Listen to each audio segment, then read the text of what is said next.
Hello दोस्तों, राम राम भाइयों। और सभी बढ़िया हैं आप? और पढ़ाई सही चल रही है भाई? अपना पढ़ते रहो ध्यान से। और अपने जो है पिछले लेक्चर में जो हिस्ट्री में हमने पढ़ा था, ऐतिहासिक काल नाम हमारा स्टार्ट हुआ था, जिसमें हमने वेद पढ़ाए थे। देख पा रहे हैं आप? वेद बताए थे, और वेद में जो हमारे उपवेद हैं, उपवेद बताए थे, और जो जो इनमें मतलब एक तरह से साइंटिस्ट हैं वो बताए थे, है ना। तो बेटे जल्दी से, ज़्यादा टाइम वेस्ट नहीं हो और अपना जो है स्टार्टअप देते हैं। जल्दी से स्टार्ट होना चाहिए। और आप पिछला जो हमारा प्रीवियस वीडियो है वो आप देख लेना, उसमें पूरा बहुत डिटेल में समझाया हुआ है ना। चलिए रिवीजन ले लेते हैं थोड़ा सा जल्दी से।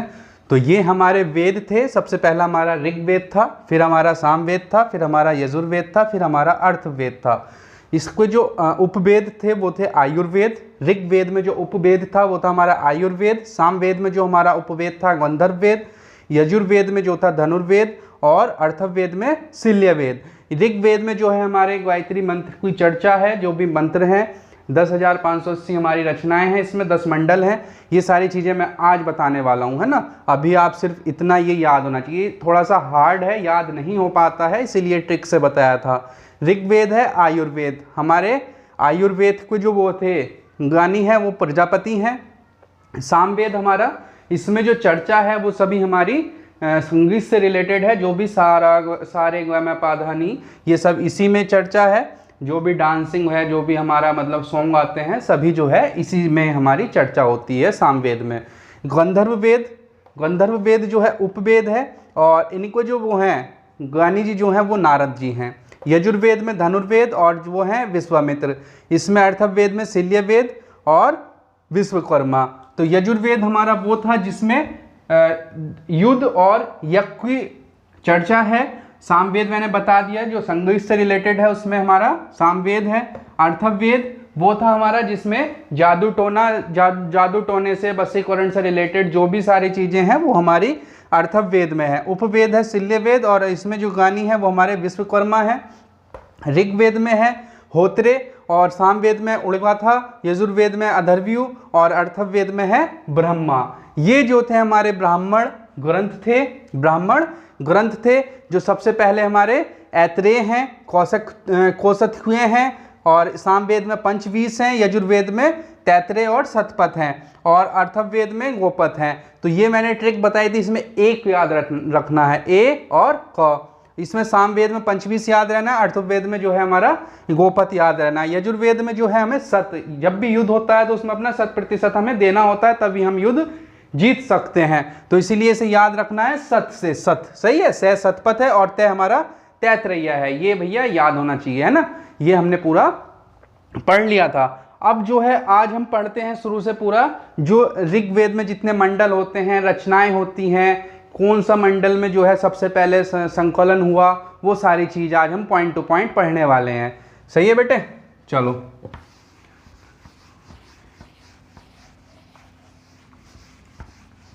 पॉइंट टू पॉइंट पूरा लिखते चलना, सही है भाई,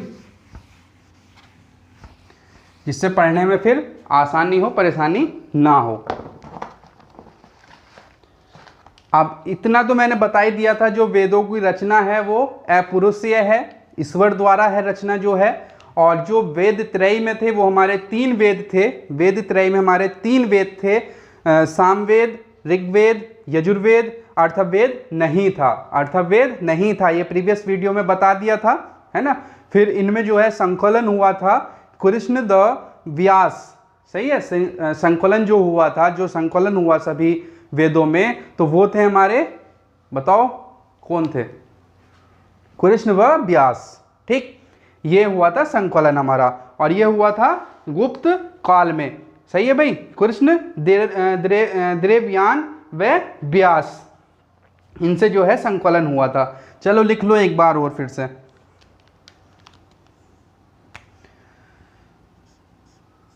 सबसे पहले, है ना, सबसे पहले हम लिखते हैं जो हमारे वेद हैं वो अपुरुषीय।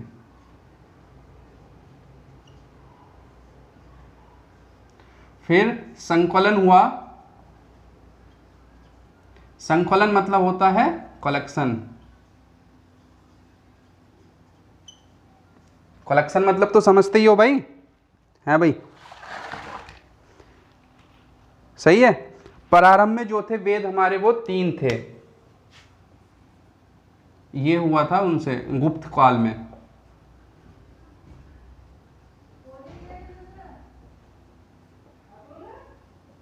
सही है भाई। और जो हमारे वो थे जिन्होंने मतलब संकलन जिनसे हुआ था वो थे देवायन, कृष्ण देवायन, कृष्ण देवायन वे व्यास। ये वेद व्यास नहीं है, महाभारत वाले वेद व्यास नहीं है, ये दूसरे व्यास हैं, सही है, वो दूसरे वो वेद व्यास थे, ये पॉइंट याद रखना है। फिर संकलन इन्हीं के द्वारा हुआ, कब हुआ, गुप्त काल में हुआ, सही है। और ये जो थे अपरुषीय थे, मतलब किसी पुरुष ने जो है वेद नहीं लिखे हैं, ये सभी जो है एक ईश्वर की रचना है, ऐसा बताया जाता है, सही है बेटे। चलिए अब इतना समझ में आया, अपरुषीय है वेद त्रयी, वेद त्रयी, वेद त्रयी, वेद त्रयी में जो है ऋग्वेद है,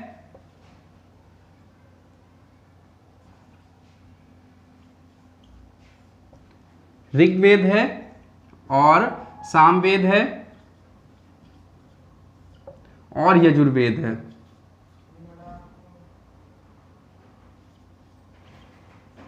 यजुर्वेद है। अर्थवेद जो है वो हमारा वेद त्रय में नहीं है, वेद त्रय में नहीं है भाई, वेद त्रय में नहीं है।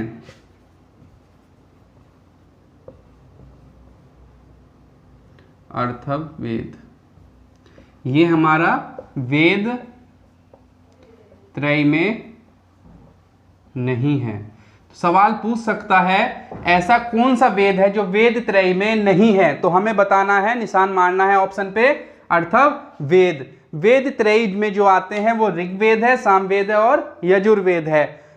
संकलन हुआ था गुप्त काल में कृष्ण देवायन वे व्यास द्वारा, सही है भाई। और ये जो है रचना जो अपुरुषीय है, मतलब ईश्वर द्वारा ये रचना है, वेद जो है पुरुष ने नहीं लिखे हैं, बस सिर्फ संकलन हुआ है कृष्ण देवायन व्यास द्वारा, सही है बेटे, समझ में आई इतनी बात। एक बार फिर से रिवीजन लेते हैं, वेद अपुरुषीय है, संकलन गुप्त काल में हुआ कृष्ण देवायन वे व्यास द्वारा, वेद त्रयी में 3 वेद आते हैं, ऋग्वेद, सामवेद, यजुर्वेद। अर्थवेद जो है वेद त्रयी में नहीं है, समझ में आई इतनी बात। अब इसे मिटा देते हैं, चलते हैं नेक्स्ट पे।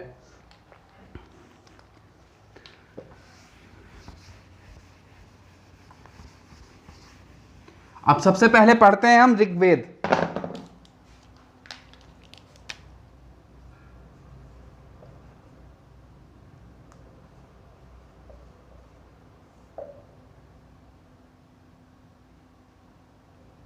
सही है भाई, सबसे पहले पढ़ते हैं ऋग्वेद।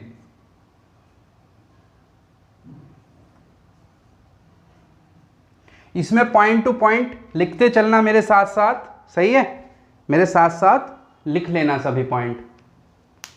ऋग्वेद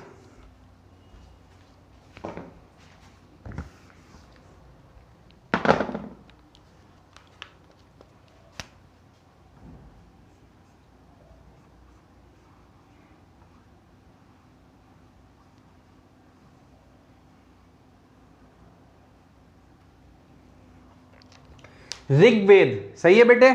सबसे पहला पॉइंट, इसमें जो है 10 मंडल हैं हमारे, 10 मंडल हैं। कितने मंडल हैं?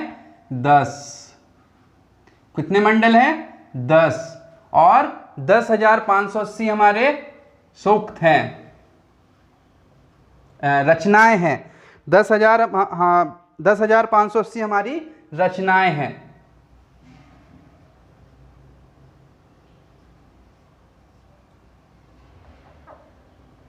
सही है भाई, 10,580 हमारी रचनाएं हैं।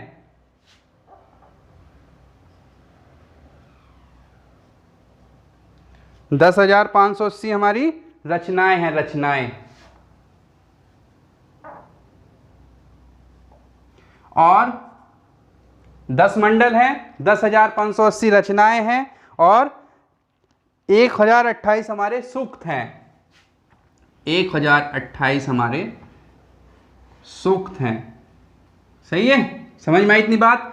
ऋग्वेद में जो है 10 मंडल हैं। सीधा सवाल पूछना है ऋग्वेद में कितने मंडल हैं, तो 10 मंडल हैं। कितने रचनाएं हैं, 10,580 रचनाएं हैं। सूक्त 1028 हमारे सूक्त हैं। ये पॉइंट याद रखने हैं। अब इसमें जो नया पॉइंट है, अब ये जो है हमारा सबसे प्राचीन है, ये हमारा सबसे प्राचीन, ये जो हमारा ऋग्वेद है वो हमारा सबसे प्राचीन है और सबसे बड़ा वेद है, सबसे बड़ा वेद है। और सबसे पुराना, मतलब प्राचीन तो पुराना है, ये है सबसे प्राचीन एवं सबसे बड़ा वेद है, सबसे बड़ा और सबसे प्राचीन वेद है। मात्राओं पे ध्यान मत देना यार, है ना। प्राचीन वेद है, हाँ बस समझ में आई इतनी बात। सबसे बड़ा और प्राचीन वेद है। इसमें जो है, जो हमारा गायत्री मंत्र है, गायत्री मंत्र की चर्चा है। सवाल पूछ सकता है गायत्री मंत्र की जो चर्चा है कौन से वेद में है, तो हमें बताना है ऋग्वेद में है। कौन से वेद में है, ऋग्वेद में है। और ये जो हमारा मंत्र है सूर्यदेव को समर्पित होता है, सूर्यदेव के लिए ये है। जो हमारा गायत्री मंत्र है सूर्यदेव या सूर्य भगवान जो हैं हमारे, उन्हें समर्पित है, उन्हें समर्पित है।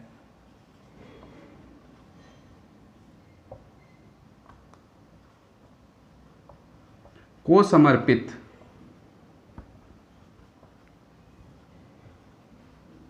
सही है भाई। सबसे पहले 10 मंडल हैं, 10,580 रचनाएं हैं, 1028 सूक्त हैं, सबसे बड़ा और प्राचीन वेद है। गायत्री मंत्र की जो चर्चा है इसी ऋग्वेद में है।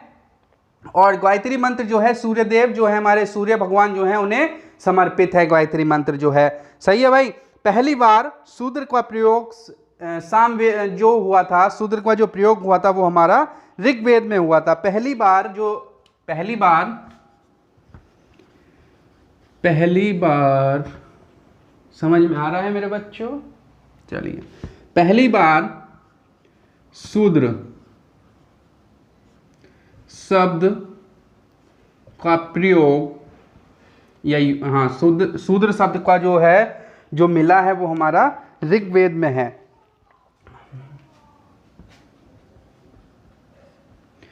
शूद्र शब्द का प्रयोग पहली बार ऋग्वेद में है। समझ में आई इतनी बात मेरे प्यारे बच्चों? समझ में आई इतनी चीजें? सही है, मेरे साथ में बोलो। ऋग्वेद 10 मंडल हैं, 10,580 रचनाएं हैं, 1028 सूक्त हैं, सबसे बड़ा और प्राचीन वेद है। गायत्री मंत्र की चर्चा इसी में है। पहली बार शूद्र शब्द का प्रयोग पहली बार ऋग्वेद में है। सवाल पूछ सकता है शूद्र शब्द का प्रयोग पहली बार कौन से वेद में हुआ था, तो हमें बताना है ऋग्वेद में हुआ था। कौन से वेद में हुआ था? ऋग्वेद में हुआ था। सही है भाई, चलो सही है, तो सही है, समझ में आई इतनी बात। पहली बार शूद्र शब्द का प्रयोग जो है पहली बार वो हमारा ऋग्वेद में हुआ। ऋग्वेद का दूसरा तथा 7वां मंडल जो है, ऋग्वेद में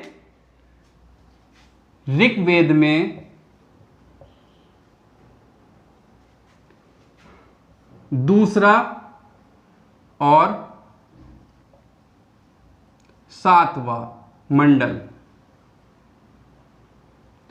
दूसरा और 7वां मंडल जो है ऋग्वेद में, ये सबसे पुराना है, ये सबसे पुराना है। ऋग्वेद में दूसरा और 7वां मंडल सबसे पुराना है।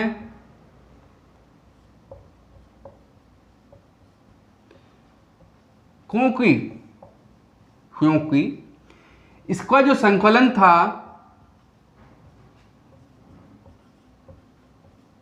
पहले ही हो गया था। समझ में आई भाई इतनी बात? ऋग्वेद में दूसरा और 7वां मंडल सबसे पुराना है क्योंकि इसका संकलन जो है पहले ही हो गया था। समझ में आई इतनी बात? तो सवाल पूछ सकता है ऋग्वेद में कौन से मंडल सबसे पुराने हैं जो सबसे पहले संकलन हुआ था, तो वो है हमारा दूसरा और सातवां। अब दूसरी बात इसमें आ जाती है, जो पहला और 10वां मंडल है हमारा, पहला और 10वां मंडल है, ये नए हैं। पहला और 10वां मंडल, पहला और 10वां मंडल, 10वां मंडल नया है।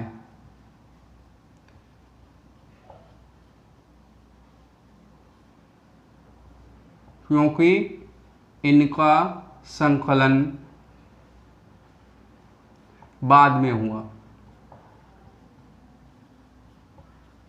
समझ में आई भाई इतनी बात है भाई?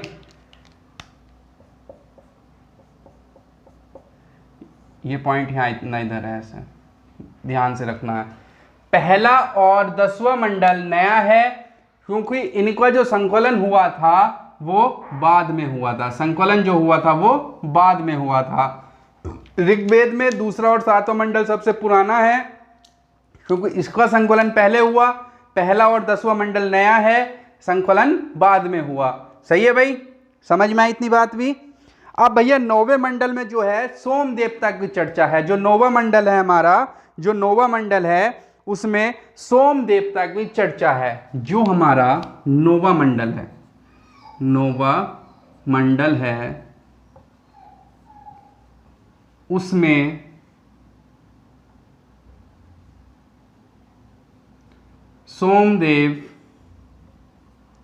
9वें मंडल में जो है हमारी 9वें मंडल में, हाँ 9वें मंडल में सोम देवता की चर्चा है। सोम देवता, ये एक देवता होते हैं हमारे, सोम देवता की चर्चा है। पूछ सकता है सोम देवता की चर्चा कौन से मंडल में है, तो हमें आंसर पे निशान मारना है 9वें मंडल में। पहला और 10 सबसे पुराना मंडल, दूसरा और 7वां सबसे नया मंडल, पहला और 10वां, पहला और 10वां। 9वां मंडल में सोम देवता की चर्चा है, सोम देवता की चर्चा है मेरे प्यारे बच्चों। समझ में आई इतनी बात भी? नजर आ रहा है ना उधर से? सही है। तो समझ में आई इतनी बात है भाई? अब जो है होतरे बता दिए थे हमने, जो वो थे ज्ञानी जो थे वो हमारे होतरे, याद रहने हैं, प्रीवियस वीडियो में बहुत अच्छे से समझाया था। जो उपवेद है, उपवेद आयुर्वेद है,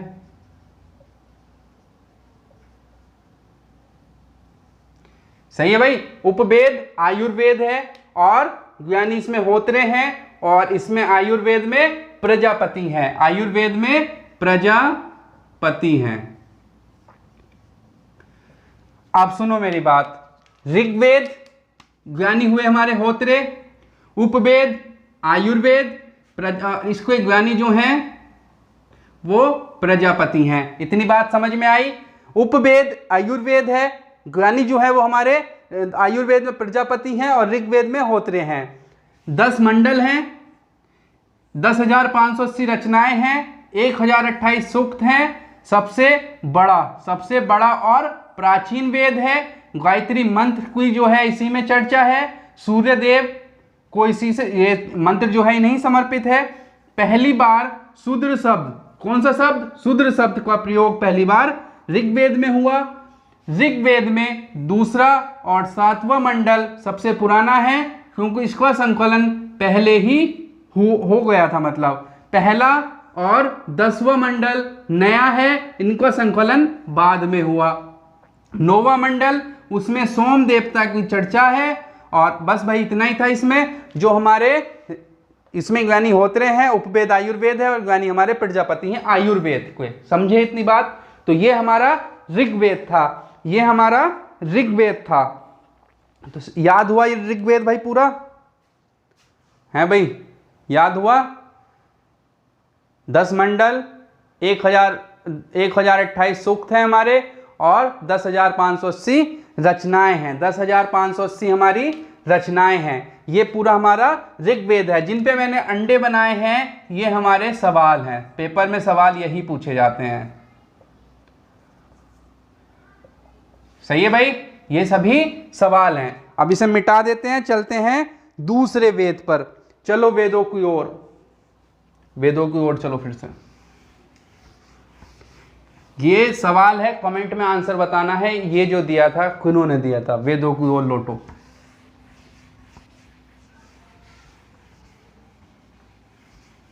कमेंट में बताना भाई इसको आंसर। अब आ जाता है हमारा सामवेद, अब आ जाता है हमारा सामवेद। चलो जी, अब चलते हैं फिर से वीणा बजाने। कहाँ पे? वीणा बजाने, संगीत की ओर चलते हैं। सही है, सामवेद इतना मैंने बता दिया था। सामवेद जो है हमारा ये संगीत से रिलेटेड है। इसमें भाई बात है ऐसी, 1875 मंत्र हैं। कितने मंत्र हैं? 1875 मंत्र हैं। 1875 मंत्र हैं। इतनी बात समझ में आई। सामवेद में 1875 मंत्र हैं। कितने मंत्र हैं? 1875।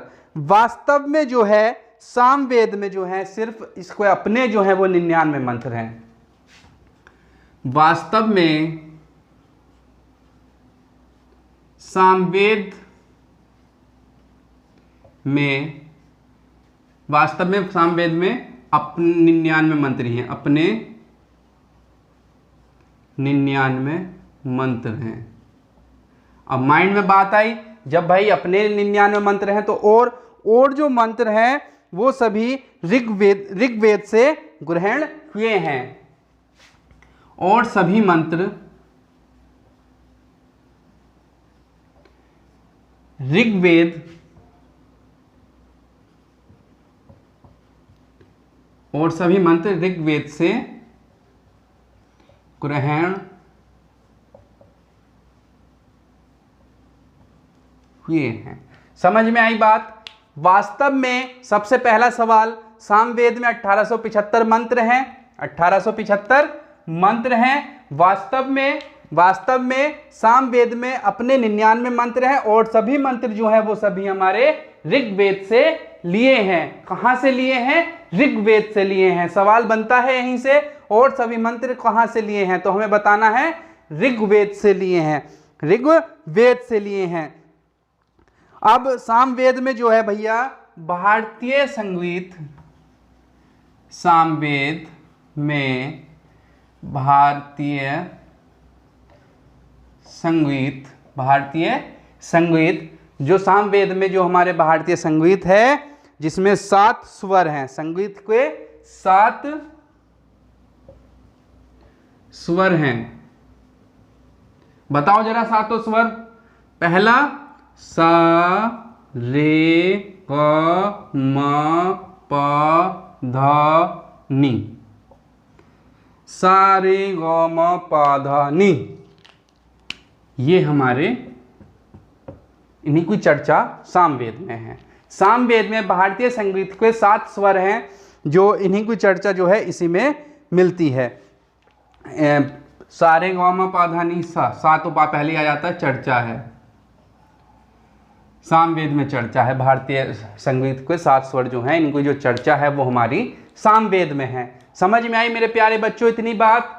पहला 1875 मंत्र हैं, वास्तव में सामवेद में अपने 99 मंत्र हैं और सभी मंत्र ऋग्वेद से ग्रहण किए हैं। सामवेद में भारतीय संगीत के 7 स्वर हैं, सा रे ग म प ध नि की चर्चा इसी में है। सही है बेटे, समझ में आई इतनी बात? चलिए अब भाई बात आ जाती है हमारी जो हमारे यज्ञ के समय गाए जाते हैं। ये जो है हमारे यज्ञ के समय भी बोले जाते हैं, यज्ञ के समय बोले जाते हैं। सामवेद जो है हमारा, इसको ज्ञानी तो आप जानते ही हैं। सामवेद को जो ज्ञानी हैं वो हैं उड़गाथा।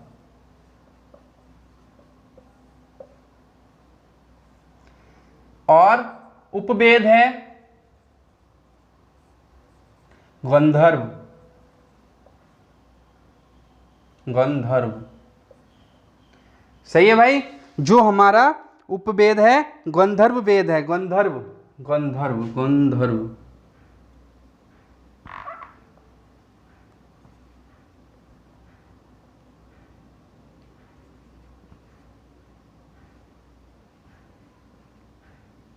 जो हमारा उपवेद है वो है गंधर्व वेद। उपवेद जो है वो हमारा गंधर्व वेद है। और इसके जो ज्ञानी थे सामवेद के वो थे उड़गाथा। और इनके जो ज्ञानी हैं वो है हमारे नारद जी, वो है हमारे नारायण नारायण नारद जी। बेटा ये पिछले लेक्चर में जो है समझाए हैं पूरे, वहां पर जो है ट्रिक भी बताई है। सामवेद वही है जिसमें हमारे जो बीड़ा बजाते हैं, अब नारद जी हैं बीड़ा बजाते हैं, बीड़ा ही तो लिए रहते हैं, जो जहां भी पहुंच जाते हैं वे इंद्रदेव के पास पहुंच जाते हैं। नारायण नारायण जो है नारद जी। तो इनके जो गंधर्व होते हैं अप्सराओं के हस्बैंड। अप्सराएं जो होती हैं स्वर्गलोक में, जो अप्सराएं होती हैं, जो इंद्रदेव को यहाँ डांस चलता है, डांस पार्टी चलती है, उनको जो हस्बैंड होते हैं, जो अप्सराएं हैं उनको जो हस्बैंड होते हैं उन्हें हम गंधर्व बोलते हैं। तो भैया गंधर्व का संबंध है नृत्य से, नृत्य से, संगीत से संबंध है। तो इसलिए गंधर्व वेद और जो ज्ञानी है वो नारद जी हैं, वो नारद जी हैं। नारद जी भी तो बीड़ा लिए रहते हैं हाथ में जहां भी जाते हैं वो, तो वही उसी जो है उसी चीज से याद रखना है सामवेद भी। चलिए भाई अब आ जाता है हमारा यजुर्वेद। अब आ जाता है हमारा यजुर्वेद। सामवेद में इतना ही ध्यान रखना है। पहला सवाल, मंत्र 1875 हैं। वास्तव में सामवेद अपने 99 मंत्र हैं और सभी मंत्र कहाँ से लिए हैं? ऋग्वेद से लिए हैं। सामवेद में भारतीय संगीत ये है, इसकी चर्चा है। ज्ञानी जो है उड़गाथा है और उपवेद जो है गंधर्व वेद है। ज्ञानी नारद जी हैं, ये इनके ज्ञानी हैं और इनके ज्ञानी हैं ये। सही है भाई। इसमें जो है इतना ही है सामवेद में। अब आ जाते हैं हम यजुर्वेद में। अब आ जाते हैं यजुर्वेद में। चलिए मिटा देते हैं इसे भी। अब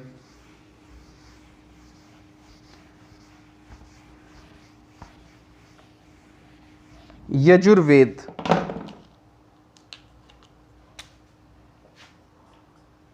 यजुर्वेद, यजुर्वेद। सही है भाई। ये है हमारा यजुर्वेद, यजुर्वेद। अब यजुर्वेद समझो थोड़ा सा, जो मैंने बताया था यजुर्वेद जो है वो हमारा युद्ध और यज्ञ से रिलेटेड है। इसमें जो चर्चा है, जो इसमें बताया जाता है वो युद्ध से और यज्ञ से रिलेटेड बताया जाता है यजुर्वेद में। तो यह फोर यजुर्वेद जैसे ही स्टार्ट है तो यैसे ही युद्ध और ऐसे ही यज्ञ। तो ये याद रखना है, यजुर्वेद में युद्ध और यज्ञ से रिलेटेड बताया जाता है। पेपर में पूछ सकता है युद्ध से रिलेटेड, युद्ध की चर्चा कौन से वेद में मिलती है, या फिर यज्ञ की चर्चा कौन से वेद में मिलती है, तो आप बता सकते हैं यजुर्वेद। पूछ सकता है संगीत की चर्चा कौन से वेद में मिलती है, तो आप बता सकते हैं सामवेद। गायत्री मंत्र की जो मंत्र है कौन से वेद में है, तो आप बता सकते हैं ऋग्वेद में।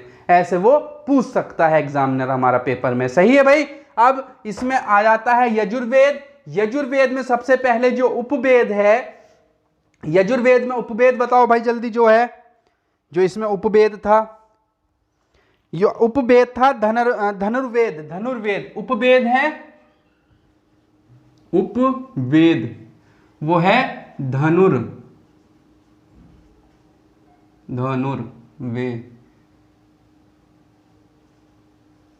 धनुर्वेद ये है हमारा उपवेद, धनुर्वेद, धनुर्वेद। सही है भाई। यजुर्वेद का उपवेद है धनुर्वेद। इन्हीं को जो ज्ञानी थे वो बताओ आप दोनों जो थे, धनुष विद्या कौन सिखाते हैं बताओ जरा। रामायण में धनुष विद्या किन्होंने सिखाई थी? पता है ना, विश्वामित्र। कौन थे? विश्वामित्र। तो धनुर्विद्या सिखाई विश्वामित्र। तो इन्हीं को जो ज्ञानी हुए वो विश्वामित्र हैं। सही है भाई। और यजुर्वेद में जो थे वो हमारे थे अधर्यु, अधर्यु, अधर्यु, अधर्यु, अधर्व्यु, अधर्व्यु, अधर्व्यु, अधर्व्यु। यजुर्वेद को जो ज्ञानी है वो है हमारे अधर्व्यूह, और उपवेद है धनुर्वेद, और विश्वामित्र जो है धनुर्वेद के ज्ञानी है। याद रखना है, यजुर्वेद को उपवेद धनुर्वेद, और धनुर्वेद के ज्ञानी विश्वामित्र, यजुर्वेद के अधर्व्यूह। विश्वामित्र ऐसे याद रखना है, धनुष, धनुष नहीं है तो युद्ध में थोड़ी ना चले जाने हो आप, ऐसे थोड़ी ना मुंह उठाया और चल दिए। भाई धनुष होना भी तो जरूरी है, धनुष भी होना जरूरी है।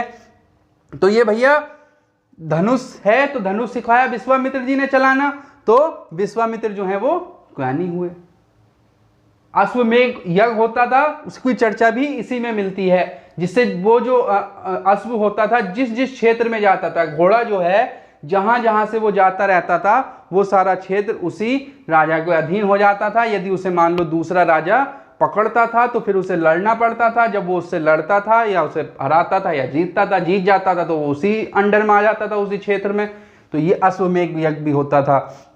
तो यज्ञ से रिलेटेड जितनी भी चर्चा है वो सब हमारी यजुर्वेद में है मेरे प्यारे बच्चों, और उपवेद धनुर्वेद है, युद्ध से रिलेटेड भी सारी चर्चा इसी में ही है। चलिए, ये हमारा यजुर्वेद समझ में आया, इतना मैंने पिछले लेक्चर में भी ये बताया था आपसे। अब भैया बात है ऐसी, इसमें जो है 1990 मंत्र हैं, इसमें जो है 1990 मंत्र हैं। कितने मंत्र हैं? 1990 मंत्र हैं। कितने मंत्र हैं? 1990। और इसमें जो है युद्ध और यज्ञ की चर्चा है। समझ में आई इतनी बात? 1990 मंत्र हैं, युद्ध और यज्ञ की चर्चा है, और कर्मकांड।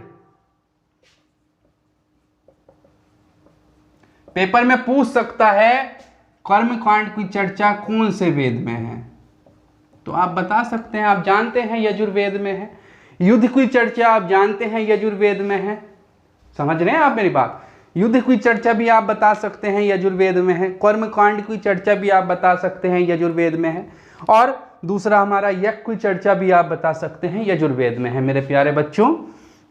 समझ पा रहे हैं आप मेरी बात? 1990 मंत्र हैं, ये चर्चाएं हैं। इसमें भी जो है 2 पार्ट बटे हुए हैं यजुर्वेद में। यजुर्वेद में हमारे 2 भाग हैं। सही है भाई? अब दोनों भाग बता देते हैं। सबसे इसमें हमारे 2 पार्ट हैं, एक हमारा यजुर्वेद है कृष्ण यजुर्वेद, दूसरा है हमारा शुक्ल यजुर्वेद। पहला है कृष्ण, दूसरा है शुक्ल यजुर्वेद।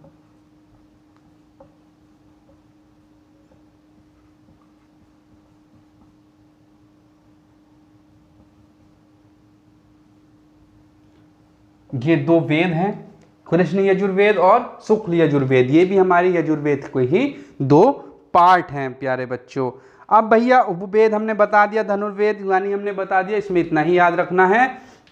यजुर्वेद अधर्व्यूह, उपवेद धनुर्वेद, ज्ञानी विश्वामित्र। मंत्र 1990 पहला सवाल, युद्ध और दूसरा यज्ञ, तीसरा कर्मकांड, चौथा चर्चा है 2 पार्ट में। कौन से पार्ट में बटा हुआ है? कृष्ण और शुक्ल यजुर्वेद में। इतना इसमें ध्यान रखना है यजुर्वेद में बस।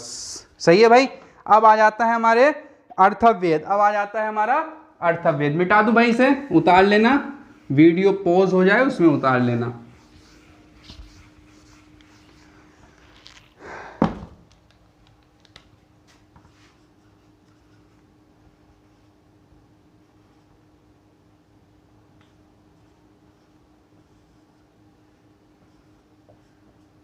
अब आ जाता है हमारा अर्थवेद। अब आ जाता है हमारा अर्थवेद भाई। इसमें जो है, ये जो है, इसमें जो मंत्र हैं वो हमारे 6000 मंत्र हैं। कितने मंत्र हैं? 6000 मंत्र हैं। 6000 मंत्र हैं, पहला सवाल। दूसरा, अर्थवेद जो है वो हमारा जादू टोने से रिलेटेड है। जादू टोना, वशीकरण, जादू टोना और वशीकरण मतलब जिस पे जो तीर चला दिया वो तीर अपना, मतलब उसे अपने बस में ले लिया, हमने उसे अपने बस में ले लिया। वो है जो उस पिछले लेक्चर में बताया था, स्वतन से छुटकारा, है ना, और घर में कलेश, विदेश यात्रा में रुकावट, बस में आप जब जाते हैं, बस में जब आप बैठते हैं तो बस में पोस्टर नहीं मिलते, बाबा सम्राट से मिलें, बाबा सम्राट से मिलें, बाबा अब्दुल्ला खां से मिलें, 24 घंटों में समाधान, 48 घंटों में समाधान। वो जो समाधान है वो सब यही है, वो जो समाधान है वो सब इसी में पढ़ते हैं, वो सब इसी में पढ़ा जाता है जादू टोने वाला। तो समाधान पता ना होता है जने नहीं होता भाई, हमने तो अजमाया नहीं है, अब शायद होता है जने ना होता, हमें तो पता नहीं, पर वही है, चक्कर में पढ़ना सही नहीं है ज़्यादा। वही वाली बात है, जादू यानी सोतन से छुटकारा और विदेश यात्रा में रुकावट आ रही है, सही है। और ऐसा भी है, अब तो ऐसा भी मिल रहा है सरकारी नौकरी में रुकावट, पेपर में यदि पास नहीं हो रहे हो तो 48 घंटे में जो है वो जॉब दिलवा देते हैं, कोई से भी एग्ज़ाम में। इतना जो है बुरी हालत है, बताओ यार। यात्राओं में रुकावट हो रही है तो 48 घंटों में समाधान हो रहा है वहाँ पर। सब बेटे अपनी मनचर्या है, जैसा आप सोचते हैं आप वैसे ही बन जाते हैं, आप वैसे ही बन जाते हैं। और वो 7 से 8 हज़ार रुपये लेते हैं और असर होता भी नहीं है। ऐसा कुछ नहीं है, ऐसा कुछ नहीं है, मेरे मानने में ऐसा नहीं है। वो सभी पे अपनी अपनी सोच है, जैसा आप मानना चाहो वैसा हो जाता है। मेरा मानना यही है, इंसान जैसा सोचता है वो वैसे ही बन जाता है, वो वैसे ही बन जाता है। मान लीजिए आप जा रहे हैं रास्ते में और आपने सोच लिया मेरे पीछे जो है रात में कोई आ रहा है, पीछे मुझे छम छम आवाज़ आ रही, तो बेटे कुछ नहीं भी है ना तो भी वो हो जाता है, तो भी अपने माइंड में, हमारे ब्रेन में जो है इमेज बन जाती है, वैसी ही इमेज बन जाती है। ये प्रॉब्लम है, सही है। जैसा हम सोचते हैं वैसा ही हमें नज़र आता है, वैसा ही हमें नज़र आना स्टार्ट हो जाता है। बोलते ना इमेजिनेशन पावर, जैसे आप जो भी सोच रहे हैं वैसा वो हमें दिखना स्टार्ट हो जाता है वैसा। ये बहुत अच्छी बात है, इमेजिनेशन अच्छा होना चाहिए, सही है भाई। तो ये वशीकरण है हमारा जादू टोना। ये मत लिखना इसमें स्वतंत्र से छुटकारा, ये मत लिखना, बस इतने में आ रही है बात जादू टोने में और वशीकरण में, सही है। खोया हुआ प्यार पाना, बिछड़ा हुआ प्यार पाना, माँ बाप को मनाए, वो सारी चीज़ें सब उसी में रहती हैं, सब इसी में आ जाती है। वो आप जब भी बस में जाओ ना, पोस्टर पढ़ना, वो सही है, वो पोस्टर पढ़ना तब देखना। चलो भाई, इसमें जो है हमारा जो अर्थवेद है ये हमारे 6000 मंत्र हैं। जादू टोना और वशीकरण हमारे इसी में आ जाते हैं। और रचना जो है वो सबसे बाद में हुई थी, जो रचना हुई थी, रचना सबसे बाद में हुई, रचना जो हुई थी वो सबसे बाद में हुई थी। इसीलिए इस वेद जो है हमारा, जो ये वेद है अर्थवेद, इसे वेद त्रय में नहीं रखा है, वेद त्रय में नहीं है ये वाला। और हमारे जो और 3 वेद हैं, यजुर्वेद, सामवेद और ऋग्वेद, वो हमारे तीनों वेद वेद त्रय में आते हैं। तो यही हमें सामवेद में पढ़ना था। और इसको जो वो थे, जो उस दिन भी बताए थे मैंने आपसे, ज्ञानी जो थे हमारे गोपथ थे। अर्थवद में जो है ब्राह्मण ग्रंथ हमारा गोपथ था, ये सब उस दिन मैंने पूरा बता दिया था बेटे, सही है। अर्थवेद में जो हमारे अर्थवेद को जो ज्ञानी है वो हमारे ब्रह्मा है, साक्षात ब्रह्मा है, ब्रह्मा जी हैं। और जो उपवेद है, उपवेद बताओ जल्दी, शिल्य, शुरू का बता दिया मैंने, जल्दी बताओ। शिल्य वेद, उपवेद है हमारा शिल्य वेद। और हमारे ज्ञानी थे विश्वकर्मा, सही है बेटे। यही था आज वाले लेक्चर में, हमने जो है सभी वेद पढ़ लिए हैं। अब हमें जो है वेदांग पढ़ने हैं, और भी अभी बचा हुआ है वेद में, बट वेद जो थे वो हमारे इतने ही हैं, है ना। और हम जो है इससे बाद में लेक्चर में पढ़ने हैं। आज इतना ही। सभी बच्चों ने राम राम, राधे राधे मेरे प्यारे भाइयों। और अपना पढ़ते रहो अच्छे से, और जल्दी से जल्दी सिलेक्शन लो। और बेटे साथ में नोट्स बनाते रहो, अपने नोट्स बनने बहुत ज़्यादा ज़रूरी हैं। और डेली जो है अपना रिवीजन होना बहुत ज़्यादा ज़रूरी है। रिवीजन जो है डेली होना बहुत ज़रूरी है। जो भी पढ़ाया जाता है वो रिवीजन होना बहुत ज़रूरी है। एक बार उसे पढ़ना ज़रूर है, एक बार जो भी पढ़ते हो आप उसे पढ़ना बहुत ज़्यादा ज़रूरी है ना। रिवीजन होना बहुत ज़्यादा ज़रूरी है। तो बेटे मिलते हैं नेक्स्ट लेक्चर में। शानदार, ज़बरदस्त, जिंदाबाद, जय हिंद।